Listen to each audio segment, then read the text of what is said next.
यह काफी पुरानी कहानी है। प्राचीन युग में भारत में जनक नाम के एक मशहूर राजा हुए थे। यह उन्हीं की कहानी है। उनका सीधा परिचय दिया जाए तो वे भारत के लोकप्रिय ग्रंथ रामायण की नायिका सीता के पिता थे। वे शुरू से धर्म के बहुत बड़े खोजी थे, सो दिन दिन भर दरबार में धर्म चर्चा आयोजित किया करते थे। एक रात उन्होंने बड़ा ही विचित्र सपना देखा। उन्होंने देखा कि एक शक्तिशाली राजा ने उनके राज्य पे हमला कर दिया और पूरा राज्य तहस-नहस कर दिया। यहाँ तक कि उन्हें जान बचाने हेतु दूर जंगलों में भाग जाना पड़ा। अब अकेली जान, घना जंगल, युद्ध और भागदौड़ की थकान, हार की मायूसी और उस पर भूख। अब इस घने जंगल में मिले क्या? कई दिन इस तरह बिताने के बाद एक दिन उनके हाल पे तरस खाकर एक राहगीर ने उन्हें एक रोटी दी।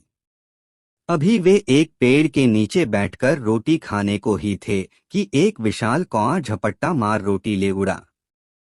यह देख जनक चीख पड़े और चीखते ही उनकी नींद उड़ गई। नींद उड़ते ही उन्होंने अपने को अपने ही राजमहल के बिस्तर पर पसीने से लथपथ पाया।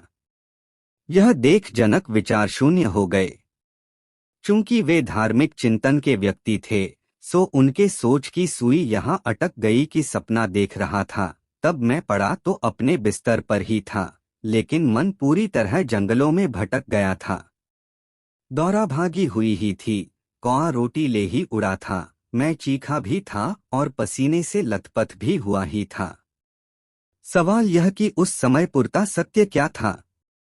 मैं बिस्तर पर लेटा था, वह सत्य था, या मैं युद्ध हार के जंगलों में भटक रहा था, वह सत्य था? अब सवाल तो जायज था, परंतु इसका उत्तर क्या? बस जनक उस क्षण से ही इसका उत्तर ढूंढने में डूब गए। इसके अलावा उन्हें और किसी बात का होश ही नहीं रह गया था। वे दिन रात दरबार में धार्मिक धुरंधरों को बुलाकर सवाल पूछा करते थे कि यह सच या वह सच। उनकी यह हालत देख परिवार वाले, मंत्री व अन्य सभी हितैषी बड़े चिंतित हो उठे थे।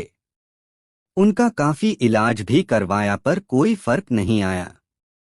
उधर धार्मिक धुरंधर भी उनकी जिज्ञासा का कोई समाधान नहीं कर पा रहे थे।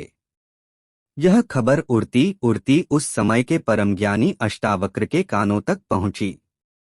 वे तुरंत जनक के दरबार में पहुंच गए। स्वाभाविक तौर पर जनक ने अष्टावक्र से भी वही सवाल दोहराया। अष्टावक्र ने तुरंत हंसते हुए कहा, महाराज, न यह सच न वह सच। जनक तो चौंक गए, क्योंकि अब तक जितने भी लोगों ने बताया था उन्होंने जनक की एक या दूसरी अवस्था को सच बताया था। खैर, इस हालत में जनक चौंके, यह भी उनकी वर्तमान दशा के लिए बड़ी उपलब्धि थी।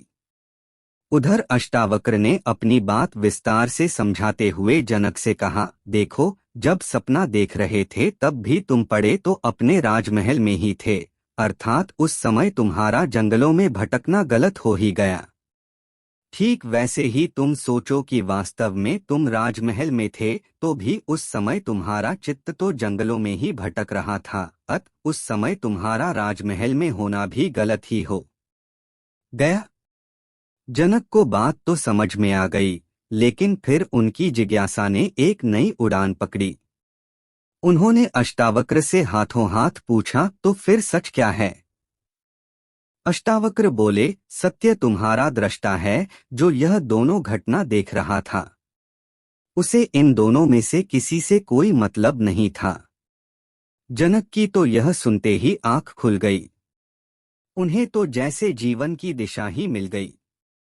अब तो उन्होंने जीवन का एक ही मकसद बना लिया कि चाहे जो हो जाए, मृत्यु पूर्व दृष्टा का एहसास करना ही है। खैर, बाद में अष्टावक्र ने एक गुरु की तरह जनक को उनके दृष्टा में स्थित भी किया। यह बातचीत अष्टावक्र गीता के नाम से बहुत मशहूर भी है। सार, बस हमें भी मानसिक ऊंचाइयां छूने हेतु जनक की तरह जिज्ञासु होना ही पड़ेगा।